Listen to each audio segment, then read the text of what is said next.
versus sound money. How will Europe's currency look like in the future? I would like to call to the stand Mr. Harilaos Pitsinis.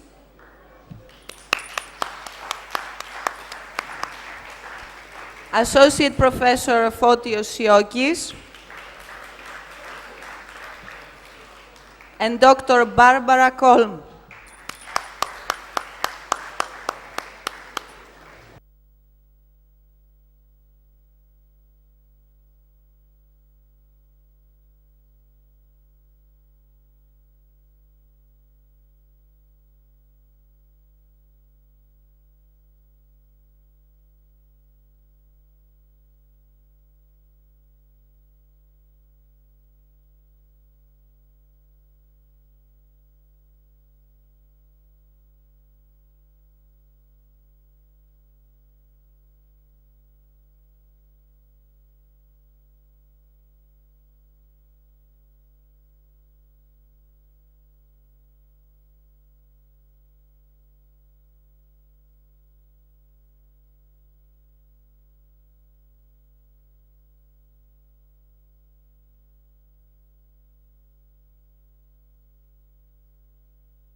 Good evening.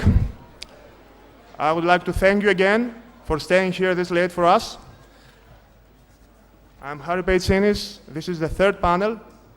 We're going to further analyze an issue of discussion that was discussed in the previous panel, namely the euro and its future. The European integration project has always combined political and economic motives. Sometimes those elements have worked at cross purposes, including over the past several years. The European project is currently clearly facing an existential crisis. The probability that the European project will completely unravel is low, but non-zero. The issue is how Europe will evolve after the crisis. From the start, the European project involved a mix of economic and political motives. The Treaty of Paris, for example, in 1951, which established the European Coal and Steel Community for 50 years, was based on a proposal the year before by the French Foreign Minister Robert Schuman. The community bound together 6 countries that had been enemies during the Second World War in a region that had been prone to wars for 5 centuries. This pattern of combining economic objectives with political goals continued in successive European treaties, including the Treaty of Rome and the Maastricht Treaty, which established the framework for economic and monetary union. The euro currency can be considered to be the grand political experiment of the European Union. Centralizing monetary policy to one central bank, yet leaving fiscal sovereignty to individual member countries, this experiment is itself a process. The euro was adopted not because the prerequisites of the optimal currency area had been met, but under the premise that continuing efforts, for example, increasing labor market mobility and flexibility, could eventually lead to the true conversion of economic conditions, while maintaining the identity of member countries. Excuse me. One moment for my papers. Unfortunately, however, imbalances, especially in trade and finance, have been accumulated on the way. These imbalances have contributed to the current sovereign debt crisis, since the appropriate adjustment mechanism has been lacking, given that exchange rate adjustment is ruled out by definition. What we have seen in Europe is an asymmetric shock that was largely internal in its propagation. Europe contributed to and participated in the global credit boom. The boom benefited exporters in Germany, consumers in Greece, and home buyers in Ireland and Spain. The boom facilitated the buildup of global imbalances, but also imbalances within the euro area. In the subsequent global bust, the process of deleveraging has affected both borrowers and lenders, including within the euro area. In sum, the euro had a rather ambivalent effect on the member countries. It preserved internal nominal exchange rate stability, but internal and external deficits and debts expanded, imbalances grew, leverage increased, and asset bubbles emerged and burst. Therefore, we are entitled to ask, will the euro project survive? Is it a precondition for a European identity and means of organizing a common market, or simply an instrument of exchange? Is the euro an engine for integration, or is it a potential cause for further conflicts and therefore dividing the European Union? In answering those questions, we have to analyze the nature of the currency, the current banking system, and perhaps its alternatives. Now that we have set the scene, it's time to introduce to you our insightful and respected speakers. Our first speaker is Mr. Schiokis Fotios. Mr. Schiokis is an associate professor of macroeconomics in the Department of Balkan, Slavic, and Oriental Studies at the University of Macedonia. Our second speaker, the podium speaker, is Mrs. Barbara Kolm. Mrs. Kolm is the Secretary General of the Friedrich von Hayek Institute in Vienna. She is also a worldwide networker, a frequent speaker on public policy-related issues, especially on deregulation and competition topics. Now, let's not waste any more time. Let's begin with our first speaker, Mr. Schiokis. Thank you, Mr. Chairman. It is a great pleasure for me to be here today and share some of my thoughts on the existence of euro and its future. We all understand that the situation has changed dramatically after the last electoral outcomes in Greece, France, Italy, and recently in Germany. And of course, most worrying, at least for us, right, the Greeks, is the electoral outcome here and the inability of forming a government. So today I will briefly sketch the existence of euro and what actions are shaping the future of euro. Before we start, let me clear something up that I didn't know Professor Dr. Sally before today. I had the pleasure to meet him here, so my analysis will have a lot of similarity, as you can see, with Professor Sally's analysis as well. Sorry. For the last 3 years or so, Europe witnessed a major unprecedented crisis since the creation of the Eurozone and the common currency, a project which was implemented back in 2001, aiming at creating a unified monetary market or union, with many to rightly believe that it will not last long, is facing the biggest crisis ever. If the euro does not survive this crisis, then the Eurozone and possibly the European Union will not survive. Well, this probably sounds very, very melodramatic or pessimistic, but I think that a lot of people are sharing my opinion. Let me start with that many prominent economists, among them Milton Friedman, were not in favor of the existence of euro. They believed that Europe was not an appropriate zone for a single currency, not like US. And this is because its countries were far too different in terms of productivity and inflation. But the euro, as we know it, went on, right, and became the common currency. But before we dismiss this statement about that the euro was not an appropriate optimal currency area, we should ask if it's wrong. After 10 years, Greece was essentially defaulted. Bond yields across South Europe are increasing, sometimes skyrocketing, and global investors are very uneasy with the situation here in Europe.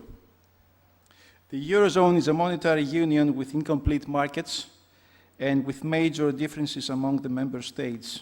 It is probably not an optimal currency area since there is a limited wage price flexibility among the states, as you can see on the slide, with much rigidity, usually coming from the southern states, while inflation rates are greatly dispersed. As you can see, right in the first column, we have the optimal currency area, and those are the criteria for the area to be succeeded, right? You have to have financial market integration, fiscal and political integration, wage and price flexibility, same inflation rates, and labor mobility. On the right-hand side, the right column, it's the actual Eurozone as it stands. Excellent financial market integration to a certain degree. There is a poor fiscal and political integration, rigid or great rigidity in wage and price flexibility, especially in the southern states. We have significant divergence in terms of inflation between the countries, and the labor mobility is not ideal. Okay, therefore, during the first 10 years of the common currency, their countries followed strict policies, further strengthening their competitive position, and at the same time streamlining the public sector. On the other hand, some other countries had followed lax policies, increased the size of government, and heavily borrowed with very low interest rates.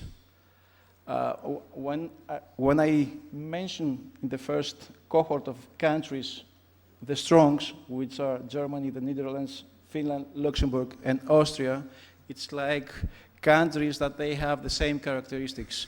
They work on competitiveness, they work on moderation of labor cost, and they streamline the public sector. It's like having a common currency, they have the same characteristics, and they can easily separate themselves from the Eurozone. The second cohort of countries is Italy, Spain, Greece, Portugal, Ireland, right? Those countries, especially the first fourth one, were less competitive. They had wage and price increases from 2001 until 2009, expansion of public sector, and they have a lot of agricultural subsidies. One of these countries that did not go through with the much needed structural reforms and trying to increase the competitiveness level was Greece. Now I'm going to explain briefly the situation here in Greece, and I think that Professor Karfakis did a great job in explaining that, but just to keep my train of thought intact, I'm going to say some issues. Greece, despite all this discipline and convergence efforts put that led into the Eurozone, after the entrance followed relaxed fiscal policies, and the governments had attempted to expand the economy mainly for electoral gain. Most of their policies were based on the war of attrition notion, favoring interest groups and oligopolies and leaving aside the much needed structural reforms. And when we say structural reforms, right, we're talking about not only the bureaucratic country or the state or the services, the public services, but infrastructure, education level, etc. But the problem is not only the mounting public debt and its dynamics, but the lack of confidence for all economic agents, consumers, producers, investors as well. This deficit of confidence and trust is the product of the non-realistic governmental policies and the uncertainty that was associated with them. What we need right now, if we want to stay in Eurozone, which is very unlikely, the government, and you're going to ask what government, right, is to follow a credible program with fiscal discipline and give support to confidence both to the consumers and to investors in order to break the downward spiral. There is one slide which depicts the deterioration of cost competitiveness. It's just the cost competitiveness of some selected countries. As you can see, right, countries which are upward trending have less competitiveness level than countries where they have stable or downward trend. As you can see, Germany is the one that tried to strengthen the competitiveness level, and on the other hand, Greece, Ireland, Spain as well, right, had increased their competitiveness, decreased the competitiveness level. Of course, this is not a good indicator of the competitiveness position, like the really effective exchange rate, for example, but it shows the increase in the unit labor cost year by year. 2000 is the base year, and for a complete competitive picture, we should take into account how stable and simple is the tax policy implemented in a country, infrastructure, education level, the structure of the government, bureaucracy, etc., as we said before. Now, the truth is very unpleasant, right? The Greek turmoil reflects a wider crisis of imbalances in the 17-nation Eurozone.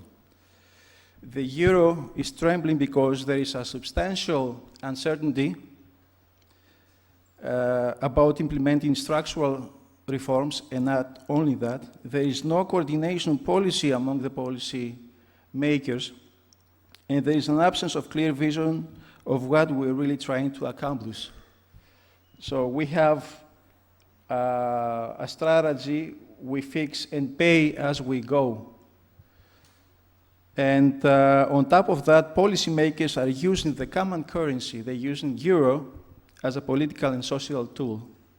Since they don't have fiscal and political integration, they use the euro as a political and social tool.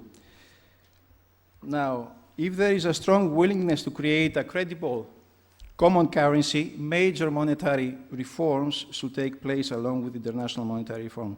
We should push for a currency that is dependable and a currency that conveys price signals to allow the economic agents to make rational decisions. If something goes between that, there is a distortion of the price signal, therefore agents, consumers, producers are not going to make rational decisions. So, what is the answer to the question if euro is demise, or if there is an increased probability of the euro not to survive? Well, I believe that most of you in this audience will answer, yes, euro is a fiat money, and fiat money is money that derives its value from government regulation or law, and euro is always, right, provide policymakers with the temptation to use it accordingly or to monetize fiscal policies, fiscal deficits. By printing money, we can create inflation. We can tax people more through the creation of inflation. Therefore, as you can see, there is a temptation of the policymakers to monetize fiscal deficits, to use the common currency in order to monetize the fiscal deficits. The question now is, so how we are dealing with the crisis? By creating new governmental entities? As some of my colleagues previously mentioned, we create governmental entities, or we putting or creating the middlemen. Right, so in an effort to bail out governments with high public debt, Eurozone had created first the European Financial Stabilization Mechanism, the so-called EFSM, then the European Financial Stability Facility, and now, which will take into effect in 2013, the so-called ESM, which is the European Stability Mechanism. The European Stability Mechanism is being created as a permanent crisis management. They try to use that tool as a permanent crisis management. Its objective is to provide loans to the euro area member states and intervene in debt primary markets. And this auction can be viewed as an intervention into free markets, an attempt to correct distortions that governments and central banks have created over the past years. ESM, it's an enormous exercise. right? There is no doubt about it. It will probably continue the same strategy of unorthodox government policies. We're still going to throw good money after bad and to misallocate valuable resources. Recently, the Commission asked to increase the capital of ESM from 80 to 400 to 500 and now 900 billion euros. And even if this capital is raised, still is not going to be enough to save Spain and Italy if they ask for rescue. And surely they're going to ask for rescue. The financing needs of both countries are more than 1.2 trillion euros for the next coming 2 years. Therefore, it seems logical to believe that the funds of the ESM will go higher and higher. And of course, who is paying the bill? The taxpayer, most of the times. In addition to that, ESM funds will be directed in supporting debt and equity holders of European banks. These banks currently base their entire strategy of staying solvent on the assumption that government will bail them out whatsoever. This is the famous problem in banking, which is called moral hazard. So if you believe that someone is going to bail you out, you're going on, and you borrow money. And we know that European banks are over-leveraged, undercapitalized, and exposed mainly to Greek, Irish, and Portuguese debt.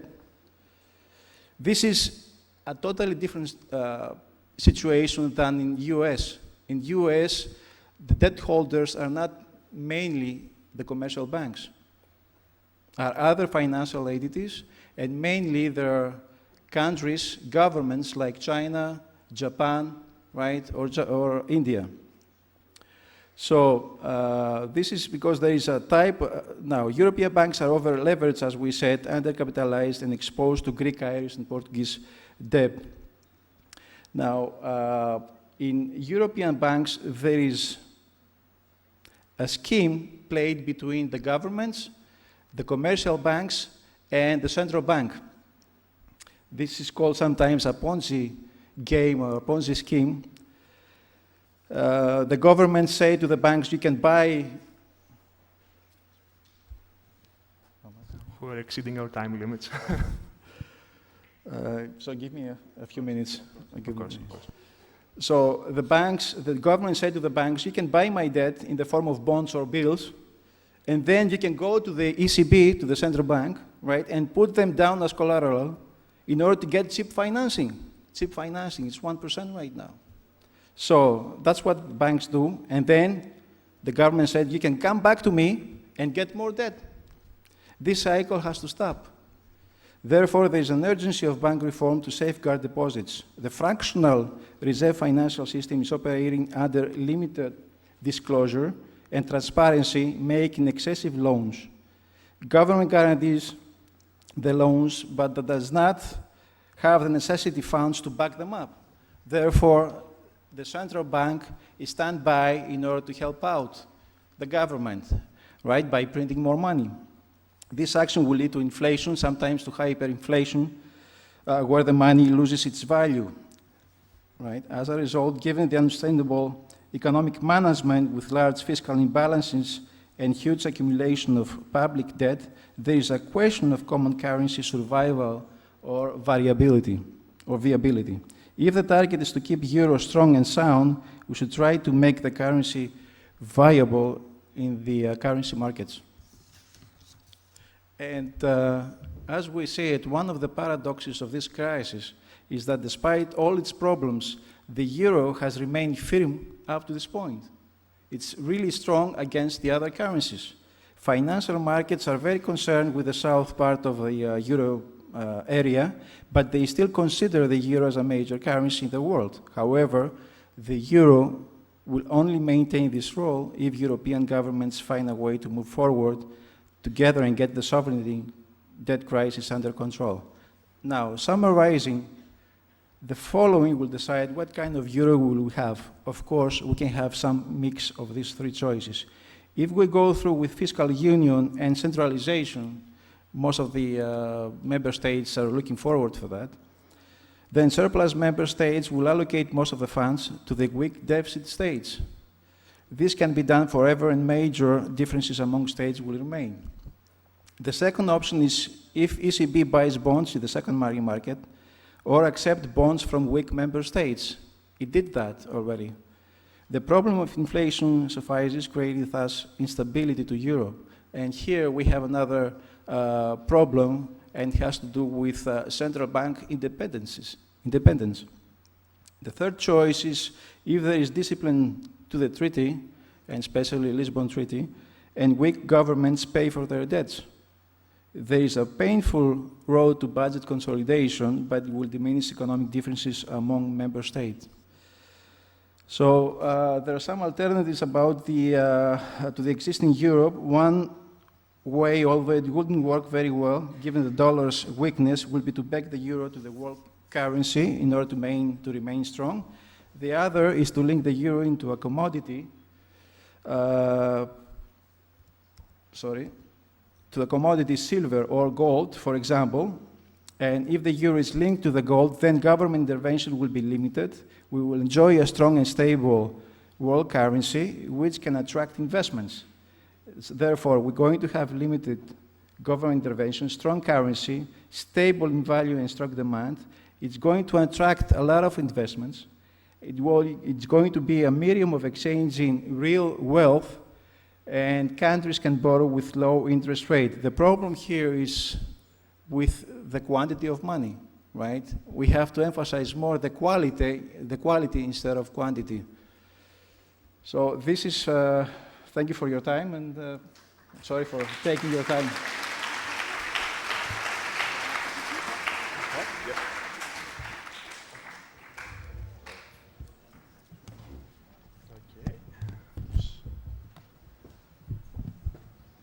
Mr. Skiokis, I would like to thank you for your really thought-provoking presentation.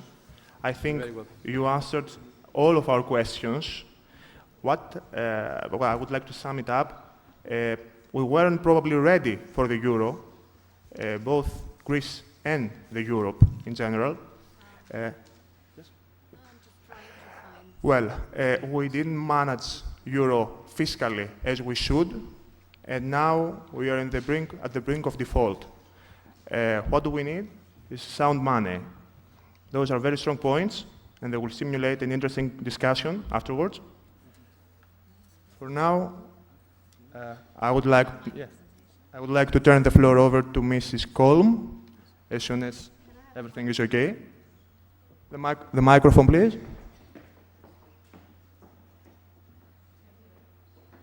Mrs. Kolm, you might begin. Well, thank you very much. We just need to change this to full screen, and then I'm gonna start. So, however, I have to admit that I have not known my colleague until just a couple of hours before. We have exchanged, however, a couple of emails, but that was it. So what you will hear again from me is pretty similar to what Razin has pointed out, what Foitos has pointed out. These are the facts and the figures. These are economic facts. I will also provide you with a couple of reasons why you, as young people, should stand up and not accept what has been done in the past 2 years. Because this is ruining your future. Definitely. So, who of you believes that Greece will stay in the euro?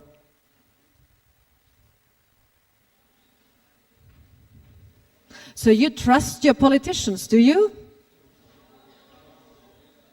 You trust European politicians? Well, but why do you think they will stick to the euro? Why do you think that? It's a question of power. They want to stay there. The entire euro thing is a peace project. It was the most expensive peace project that we, and especially you as the individuals, will pay for in the future. And unfortunately, it didn't go to as per plan. They realized they had made a couple of mistakes when planning this thing. But they, instead of putting the reset button, as any entrepreneur, as any wise man does when he realizes he makes a mistake, they just keep following the same old path. They try to solve the problems of the new millennium with the solutions of the last century. We know from history, from economic history, that it does not work out. Remember the crisis in 1929. Remember all the other shocks that we faced. It never worked out with printing money and with easy money, this is how we call it, and putting money into the system. No solution has been provided. The only solutions, and this is what was discussed on the panel 1, is structural reforms, doing your homework, save, do not spend, don't have big governments. These are the preconditions to get out of this mess. So once again, we now face a political thing that is failing. The euro is a political project, and it will fail eventually, because we have heard the reasons. And I'm going to give you a couple of ideas right now. But before, last year, there was a study by The Economist presented. Last year, they pointed out that the insolvency of the pigs is 50% by 2013. It's right higher now. I mean, people discuss the default of Greece. Probably you don't read it in your papers, but if you go to Facebook, if you go to online media, you will see that. The German Chancellor and a couple of other European politicians, so I'm not going to bash the Germans, but whoever, people with reason said it doesn't make sense. In libertarian circles 2 years ago, when the entire thing started to being discussed in the media, we said, let Greece go bust. It will help you in the end, because you're forced to do your homework. What you're doing now is just buying time. Actually, it's not you, it's your politicians and the people in Brussels who buy time on your expenses, because the debt that is being raised, that is rising, is getting higher and higher, and you will have to pay it back. So remember 50%. The politics of muddling through, just postpone it, was pointed out by the economists for, it was likely like 25%. That Greece will leave the Eurozone was 15%. Remember, this was last year in April when the study was conducted. Right now, people discuss this in public, that Greece will leave the Eurozone. And tell what do you think will happen when Greece leaves the Eurozone? What do you think? Will Greece cease to exist? No, nothing. Greek GDP is like 3% of the entire EU. So what? And I have to criticize a little bit the former panelists, because nobody discussed the issue of failure. We have to embrace failure. We have to make mistakes. We're only stupid if we make the same mistakes twice. So there is no problem at all. If you look what Schumpeter pointed out, it's everything, we have to reinvent things. We have to allow failure, and we have to take risks. Otherwise, there is no innovation and nothing going on. So the last thing would be the recovery of the Eurozone, which was by then last year 10% likely. And I guarantee you this number is even lower now. This way we will not recover, because we still have not done our homeworks. So what I would like to go over with you, again, remember, I will bring you not only the theoretical point of view from the Austrian School of Economics, but also the practical point of view, what is happening in public policy and what we face right now in real life. As an experiment of thought, all Europeans are equally the same. This is what well-meaning people tell us. It's nice to be the same. Well, there is a big difference. You have to provide equal chances and opportunities to everybody. But each of you here sitting in this room has different perspectives, has different talents, has different ideas. And this is true of all Europe. And we have to accept this. If we try to harmonize everything and everybody, we will eventually go down the drain. It's a race to the bottom, not to the growth, if we do this. And this has been happening in the past years. So we have to be very careful. And I just give you some economic facts. Look at the working hours per week. The Romanians work 41.5 hours average. However, the Finns, it's just 37. And of the French, we do not even want to talk. Next thing, just legal holidays. Who do you think has the most holidays in Europe? Just the legal holidays. You're right, they're very high on this thing, but who else? A country that is in a little bit of trouble. Spain, thank you. So they are the riders, the top riders with 2 weeks. The Dutch, 6 days. Look at the different systems in the schools and in the education system. Those things don't match. You just can't put those together. It's not only a mentality thing, it's a geographic thing, but it's also it's the differences that we all have as nations and as individuals. So harmonizing this doesn't get us anywhere. So this experiment of thought definitely failed.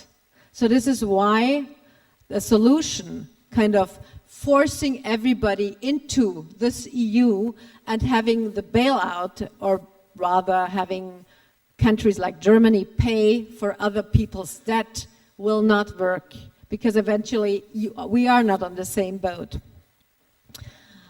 Europe means diversity. We all know that, and we face that and we see it. And it doesn't make sense due to these different competitive advantages that we have. And we will not find a Europe with strong Brussels in 10 years from now. I think our politicians will try their best. They will really try their best to add a whole bunch of debts that you will pay eventually, but it will not solve the problem. Let's be clear. What has been done in the past years, apart from printing money and creating tremendous unsecureness? Nothing, nothing. And let me tell you another thing. This crisis is the best chance, the biggest chance and opportunity for all of you to get out of the mess. The older generation just hasn't realized it, but it's you. You can become a successful entrepreneur. You can do that, as Terry pointed out. It's the opportunity you have to grab. And when we run, or when we hit the wall, we have to do that. And eventually, I will show you a couple of figures later. You will see that we will hit the wall, because there is no way out. And of course, there is a solution for Europe. And it's a Europe of competitive regions. It's a Europe where we have local governments, where people are involved in direct democracy, and not where anonymous masses called politicians in Brussels vote for something that they have not even read, but it affects you because you are the taxpayers. So this is important to us. And now quickly, I mean, Adam Smith has been quoted earlier today, so I don't have to do this, but this is so easy, and it has been true 200 years ago, 300 years ago, and it will be true for the next 500 and 700 and 1,000 years. But what we need to know and what we have to keep in mind, competition is a driver. Competition is not a driver not only for growth and prosperity, but competition helps us solve problems on the micro level in enterprises, but also on the macro level. And there is no reason at all why countries should not compete with each other, also within the European Union. I would rather say the European community, because the European Union, as we face it now, will not succeed. It will not last. They have created contracts that they have broken, and not only once, but many times. They broke the Lisbon treaties, paragraph 125, paragraph 123, and paragraph 124, when they started printing money and bailing countries out. They have broken the Maastricht criteria. The Germans were the first ones who lied, but then the French were the next ones. So the big alliance started. They didn't need Merkel and Sarkozy to do that, but they did lie then in the last decade. And so the entire thing started off with the building of these huge debts. But why I use this graph is we have to see, where does Europe fit in? We are in a globalized world. We have to look across. It's not just Thessaloniki or Greece. You compete with students that Razin educates, and trust me, they are willing to learn not only 1 or 2 or 3 languages and other skills. They know life is not 9 to 5. It's 24/7. And this is true not only for university, it's true for business, and it's true for your entire life. So competition is a precondition to embrace success. How much time do I have left? 2 minutes? Wow, I haven't even started. Okay, this is just quickly creeping socialism in Europe. Just an idea how it started, a couple of figures. This is what is happening right now. No decisions, postponing decisions. Again, it's better to make a decision, even if it's wrong, but it's better than to postpone it. So, what happened to my money invention? This is what probably the ECB is asking themselves. Did you know that within the past 12 years, the amount of money, of euros, that is in circulation has doubled? That the ECB, and you pointed it out prior, has left the inflation goal of 2% long time ago, that they are just lying with these numbers and figures? This is what we need to take into account. This is why we need to think about what will happen and that there is always a way out. Again, this crisis is an opportunity. I skipped the business cycle theory of the Austrians. It's just an economic explanation of what has happened and why it is happening. And actually, all economists know this. Even Keynesians know this. They have studied it once, or if they debate with us, they know those backgrounds. So, this is the fact. We have seen that. Inflation, we know. The ESM, the European Stability Mechanism. I will show you what it leads to. If you look at this column, this is the 800 billion. Earlier, they just discussed 700 billion, and overnight they changed it, they added another 100 billion. You know, it doesn't matter, we just print the money. So, on January 1st, 2013, more than 1.5 trillion is due. But now we just made the agreement for 800. So when will be the next bailout? Tell me. When are we discussing again? Latest by September, we will add. Latest, if not earlier. So this buying time thing has not worked out. We had Greek bailout 1.0. We had the Greek bailout 2.0. Then we had EFSF. Now we have ESM. And the bailout 4.0 is due to happen. And no solutions in sight. Also, this has been discussed earlier. Your elections, a disaster. The elections in Germany, in North Rhine-Westphalia, a disaster again. there is a tendency to more government because people believe that only government can solve the problem. Have you ever seen a government that has provided a single working place? Have you seen one? I not. Me not. Never, ever in the world. Apart from bureaucrats. And how efficient and effective are they? You in your country must know. We know it as well. In Austria, we still have too many, far too many. So these are the problems. Financing debt, there are 4 possible ways.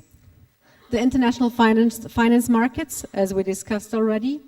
The ECB, by printing more money, which does not work. The euro bonds, which is the same thing, it will flow, you can literally burn money.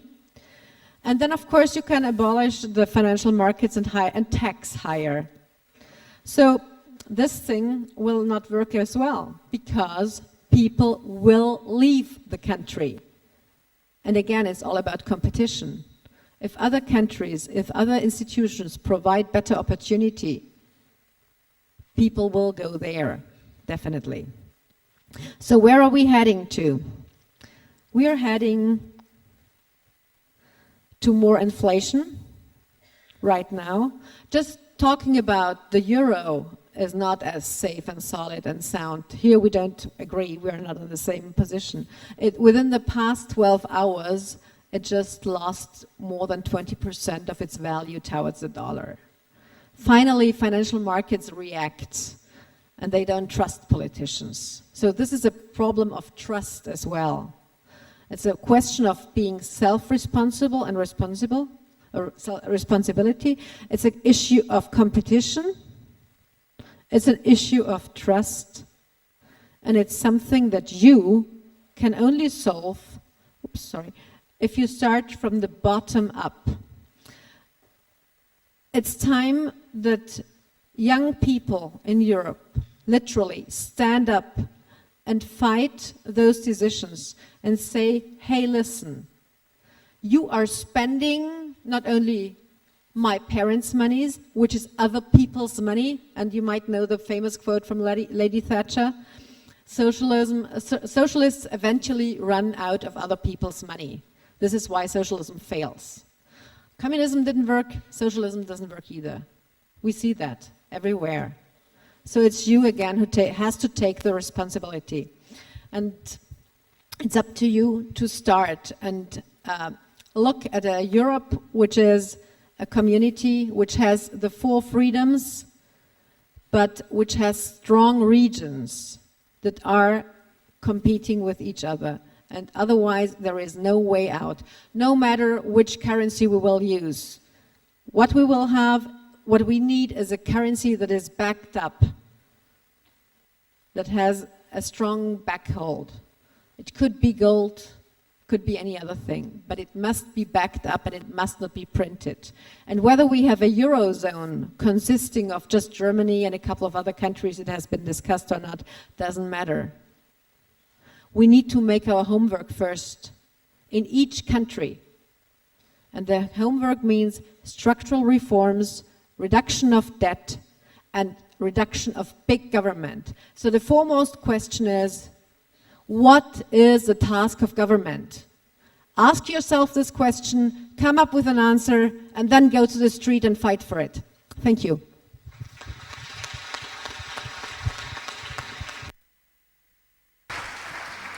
Well, Ms. Kolm, I would like to thank you for your thought-provoking and insightful presentation. When Mrs. Kolm asked us if we want to stay in the euro, most of us raised our hands. I guess that was because euro probably proved to be a more stable currency for us compared to the drachma. However, almost everybody in Europe and the whole world believes that we are exiting euro soon. It's the so-called GR exit. So I have to ask Mr. Schiokis. Mr. Schiokis, is it technically possible for Greece to exit the euro without collateral damages and a sudden bust and destruction of its economy? Well, actually, it's very probable, and it's actually can happen. It can take place very soon. There are some technical problems, I think, that we can overcome. But let me say that, well, right now, the probability of exiting the euro is very high. As Dr. Colm said, that it's a very likely scenario to get out of the euro, and it is the highest ever. I mean, the probability. And of course, as this political uncertainty continues, the probability of exiting is increasing dramatically. There are some people who advocated the reintroduction of the drachma in the economy after a depreciation of the drachma will jumpstart. I think this is true, but I think that if you ask my opinion, for me, it would have been more beneficiary if we had exited at the beginning of the crisis and not now. Now we're going to face a lot of problems, and if we go back to the drachma, it has to be done through a disorderly bankruptcy with a lot of consequences. Now, let me name a few one. First of all, those sacrifices that we've done during the 2 years will go down the drain. No one will be willing to lend us money. In order to produce, you need imported raw material. Since our foreign finance is going to be dried up and nobody will be willing to lend us money, products first, they're going to say products first and then we pay. The recessions or depression, I think it's a matter of whether it's a great recession or depression right now in Greece, will continue for a period of time if we go back to the drachma.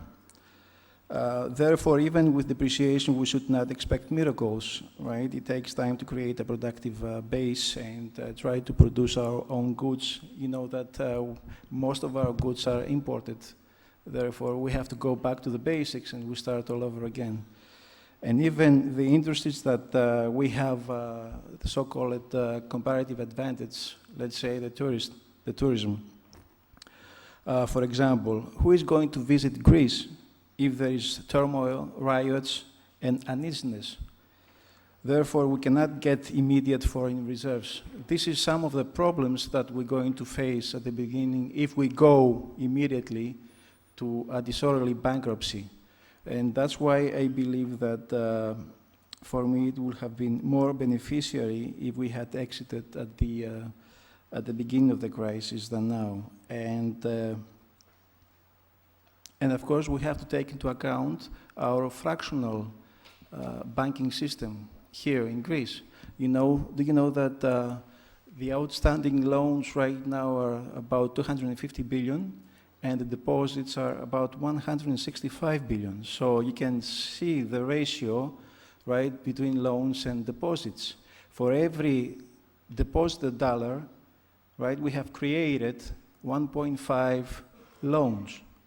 Right? Can you imagine if there is a run to the bank right now during the crisis? This is an extreme event, right? Can you imagine right now if everybody runs to the bank, what's going to happen, right? Of course, the whole banking system will collapse because they don't have the reserves. The reserves are a fraction, right, of the loans, of the deposits, were about 1/10.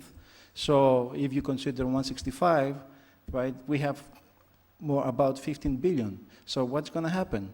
The whole Greek banking system will collapse. Even the other financial markets and the stock market, foreign investors will liquidate their positions, right? Because they don't want drachmas, they're not going to want, drachmas. They have to take the money or the euro and leave. And we have to close the borders as well, so residents should not get out trying to transfer hard currency. So the situation is, right, is pretty scary right now. That's why we have to we shouldn't go to a disorderly bankruptcy, but we have to go smoothly, right, and go back to the drachma. Thank you. Well, you just predicted the doomsday. Listening to all those predictions, Mrs. Colm, Do you believe that rejecting the IMF bailout packages is a viable solution for us?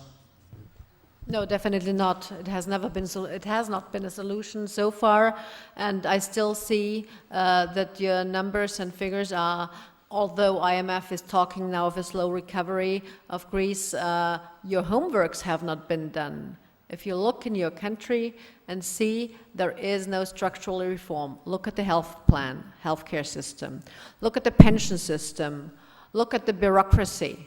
I mean, those things need to be solved before you will eventually have a solution for, otherwise no way. You can pour money into it endless. And as you pointed out so wisely, it will go to the sky. But you can burn it as well. Because as long as people don't take action, and this is what needs to be done, take action, do things, solve it, solve the problems, and do it on an individual level, we don't get anywhere. Thanks a lot for your answer. Well, now it's time to begin our discussion with the audience. Any questions, please?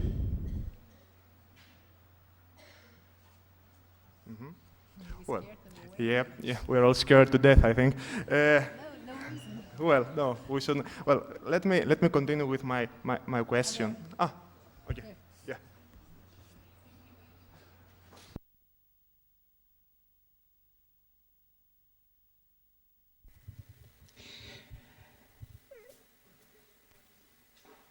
Let's be the devil's attorney. The political situation and the bureaucratic and political structure of Greece showed us that if they had drachmas, they would be printing drachmas all day, paying the public sector, employees at least, spending money. This was the main reason that many libertarians and liberals believe that it's better to stay into euro than get into Greek drachmas with the current political situation. Do you believe that this was a bad decision?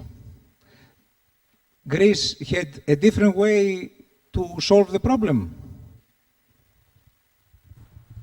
First of all, there are always two sides of the coin. First of all, there are people that were lied to because they were reported wrong figures and numbers, and then there were people who wanted to be lied at because honestly, all Europe wanted Greece in the Eurozone by whatever price we needed to pay. So it was our fault to embrace that and to really push you into the Eurozone as well, although you were not ready. Remember what I pointed out at the beginning. There are two different paces, more than two different paces in Europe. Our economies are not the same. We have too many different preconditions. This thing cannot be solved the way by bureaucracy from top down. It needs to come from bottom up. This is one thing. Second thing, 2 years from now, or back actually, 2 years back, when the crisis really emerged and started to become uncomfortable, and the first politicians in Euro decided it was a Euro problem. We have to save the Eurozone. They lied. It was not a euro problem. It was a debt problem, a sovereign debt problem. And libertarians have been telling that for the past decade and even longer. You must not live on other people's money, which is what all our governments have so wisely, in their gratitude, been doing all the time. They simply stole the money from the taxpayer and used it inefficiently and ineffectively without asking you. And this is the worst thing. No democracy is there. They did not ask you. So this is a second point. Third point, if you had gone out of the euro 2 years ago and gone back to the drachme or whatever you call it, it would only have worked if you had done these reforms that have been quoted so many times. If you're not willing to do reforms and change mentality, you can use whatever currency. It doesn't make sense. It will not work, and it will eventually go bankrupt. So again, homework, first thing, change of the system by young people who are brave enough to stand up against the establishment and to say, listen, you guys make mistakes. We know the solution, and we don't want you to make us pay for the rest of our lives, for your problems that you created. So this is a question of reason and fairness. So if I may add to that, I think that we have a better chance of making those necessary structural reforms inside than outside, given our same past. For example, we had governments, opportunistic governments, that they only care about being re-elected. So they try, right, to postpone, do the war of attrition, those necessary changes in favoring those interest groups. And as you remember, right, during the decade of 80s and 90s, we have successive devaluations. This is, right, the result, or this is the answer of getting back some competitiveness. We didn't do anything else than to devaluate our currency. Thanks. Any more questions? No? Yeah.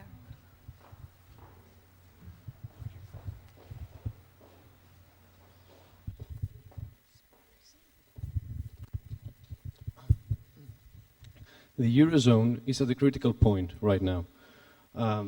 Since the beginning of its existence, the state members, had to compete each other in order to survive inside this monetary union. And right now, we are seeing that countries, I'm not going to talk about Greece, which has its own structural problems.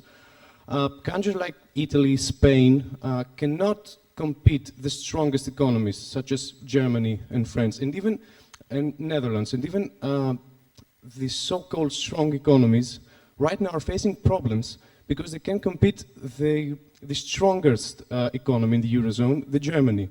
We see the Netherlands have some problems. They're going back into recession, and they have debt problems. Soon, in the short run, we'll have France have its own debt problems. How can this monetary union will survive if the countries are bound to compete each other? Okay. Well, competition, as I told you and tried to make clear, is the only way that gets us off this harmonizing hook. And all the countries that came into the EU after especially the former East European countries, former communist countries, they have performed great at the very beginning. They caught up, they embraced competition, they reduced their labor costs, or at least they were competitive, which meant that German companies, for example, or French companies invested in Slovenia, in Croatia, in Serbia, in Romania, you name them, and created economic growth there. So without competition, it does not work. So competition is a precondition for Europe, whether it's a common market, a community, or even a union with a strong Brussels, which I don't like because it's not democratic.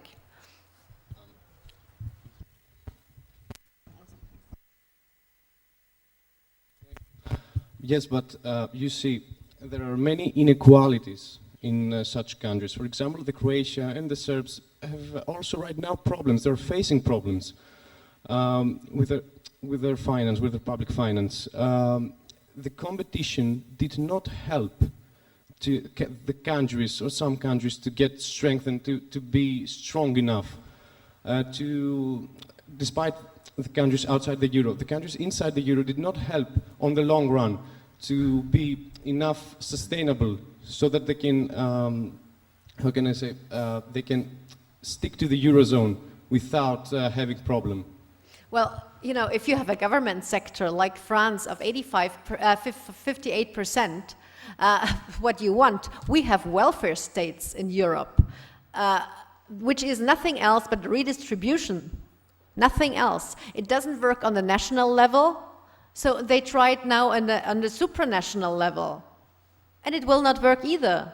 We will fail with that. So the only way out, again, is competition. And trust me, if we don't do that, we are lost. Europe will go down the drain because other regions in the world have embraced that.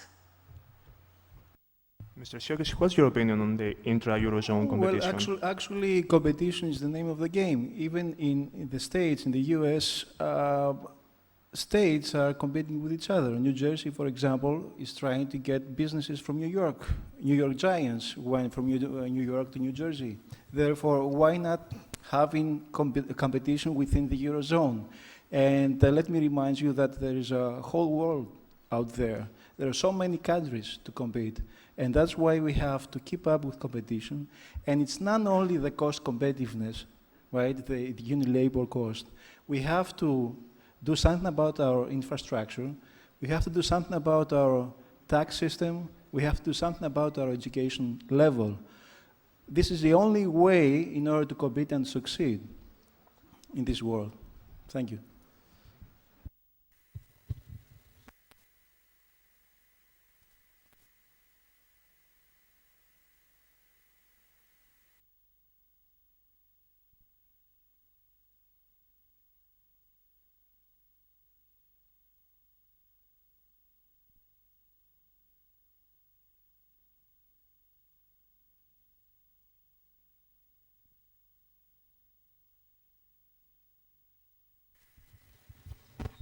Before was mentioned the fact of the Eurobond in order to enable Europe to get out from this situation. And as a matter of immediate action, I would like to ask at first why this was not introduced at the years of economic growth, and it's a matter of immediate action right now.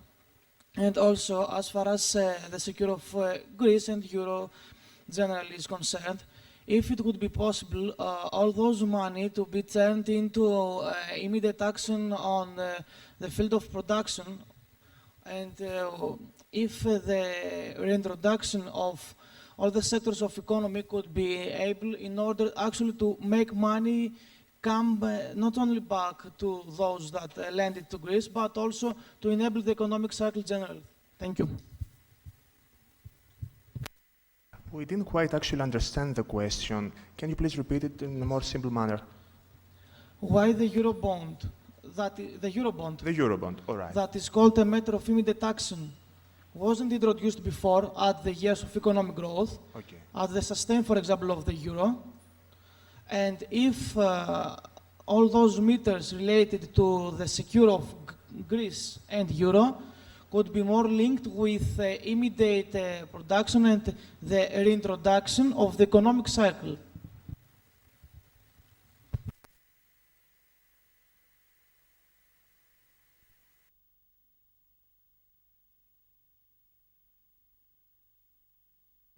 I can, well, they didn't implement the Eurobond at the very beginning because I didn't think of it. They didn't, again, the Eurozone. They didn't have the crisis at that point, Yeah. probably, or they weren't prepared. That's why I said that their policy was we fix and we pay as we go. Yeah. We didn't know that we're going to have this kind of crisis. Therefore, they didn't know. They That's didn't why think we didn't of that. have, those institutions in place. Let's move And to our next. I think Eurobond is not the solution to the problem. Let's move to our next question. Up. Here. You talked about trust and about the ECB printing money all the time.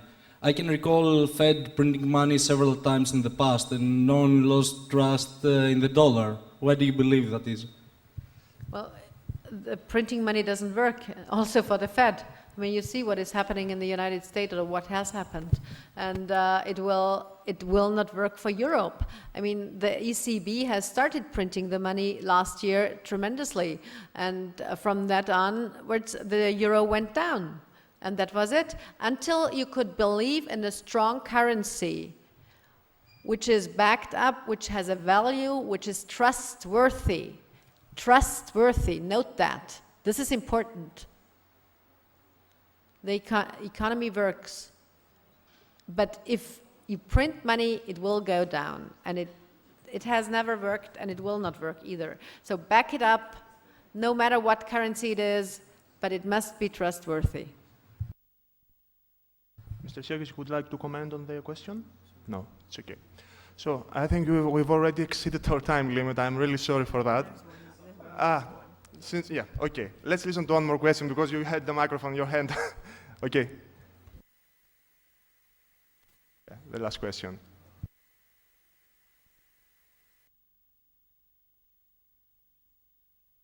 The European constitutional law is full of references to coordination and ever closer coordination, first among them of economic policy. At the same time, in practice, many aspects of EU policies are benchmarked. So you think that this law choice is a wrong one? Well, the EU started out with liberalizing the markets in a very wise way at the very beginning, but the four freedoms that we need to be competitive again are not in practice. Companies tend to protect, especially huge companies tend to protect. There are monopolies, and as long as we allow this, it will not work. So they failed in this way. At the level of state policies, what about competition coordination? Don't coordinate the economy. Forget it. Let the markets work. They have always worked best. Well, I'm really sorry I have to stop the conversation now. That's really heating up, but we have exceeded our time limits, unfortunately. There were some great ideas that we listened to tonight, and although we are going to exit the university a bit worried about our future, I think we are at the same time a bit wiser. I would like to thank our speakers and all of you for participating, and I would like to ask you to wait, if you want, for listening to our evaluation and conclusion by Mrs. Kolm. Thanks a lot.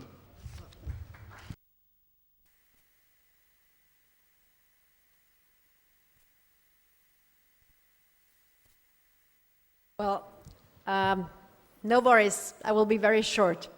The evaluation and the conclusion, there is nothing to evaluate. You were a great audience. We had, talking from the speakers, we had a lot of fun being with you and discussing with you. And the conclusion are the following. We will be back. We want to embrace you. We want you being part of a movement that shows the public that there are young people who are responsible, who take their fate in their own hands and go for it, that drive the economy in the future. But let me just, before we go into this, thank a couple of people and institutions. Liberty Fund is one of them. You have seen the books that were shown outside. I think it's good for you if you look at the website of Liberty Fund. They provide you with knowledge, know-how, not only about freedom and liberalism in economic, in philosophy, in law, but just give you good ideas and help you also with your papers. The second thing is Students for Liberty. They will already be presented. So this is an international campus group that is working very hard to engage people like you and sharing thoughts and ideas and fight for freedom. After all, it's our individual freedom that is at stake if we allow those gangsters to work on like they did. And last but not least, I would like to point out Freedom Works. You have all followed Matt Kibbe's words, and what he has done in the United States. He and his wife have accomplished great things. They started the real tea parties there. They are there where the bottom-up works, where people meet in town halls, where people go to rallies, where people stand on the street and fight for their individual rights. And if you have seen the last elections, or if you've followed what has happened, then you see that it works, that freedom really works. And I encourage you to visit their website, to stay in contact, and hopefully when we are back in Greece next year, that we have a Greek tea party that is really working. Whatever you drink, whether it's ouzo or whether it's tea or wine, which is very good here in Greece, do that. It is worth fighting for.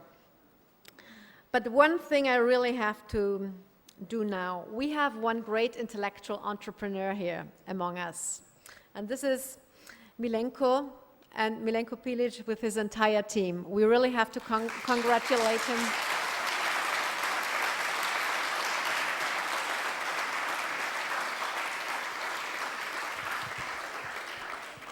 You did a great job. It was a risk for us. We were willing to take this risk because, you know, the Free Market Roadshow started 5 years ago, and we started with 4 cities. Now we are just we had to divide it in 2 hubs: the eastern hub that goes as far as the Caspian Sea, and the western hub. We are now in the eastern hub with 14 cities, and Thessaloniki is one of them. And we will be back thanks to you once again.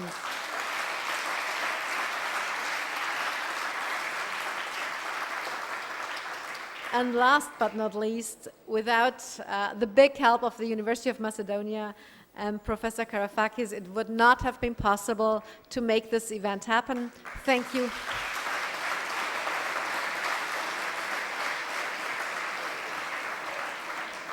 Looking forward to see you soon.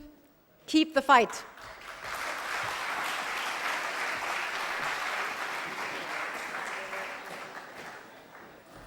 I forgot one thing. We have to thank our moderators.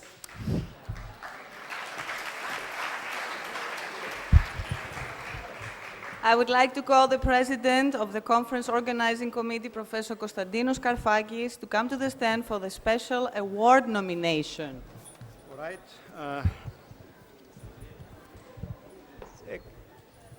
Ladies and gentlemen, in the end of this successful conference, I would like to thank, first of all, the Chancellor Office of the Austrian Embassy in Athens, Mr. Christian Konsa.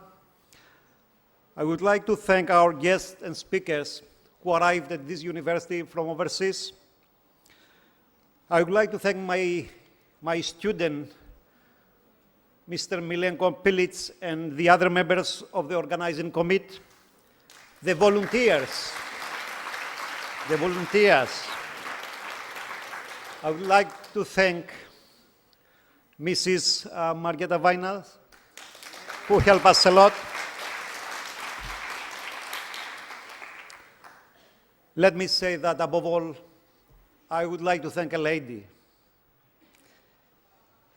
who started the free market roadshow movement globally, a lady who is a tireless promoter of libertarian ideas. Ladies and gentlemen, Professor Dr. Barbara Kolm.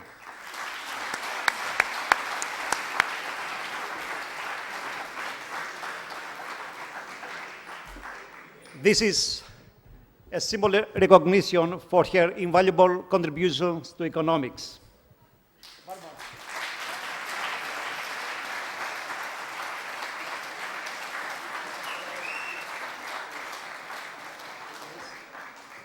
I want to say that I wish to her all the best. God bless you, Barbara.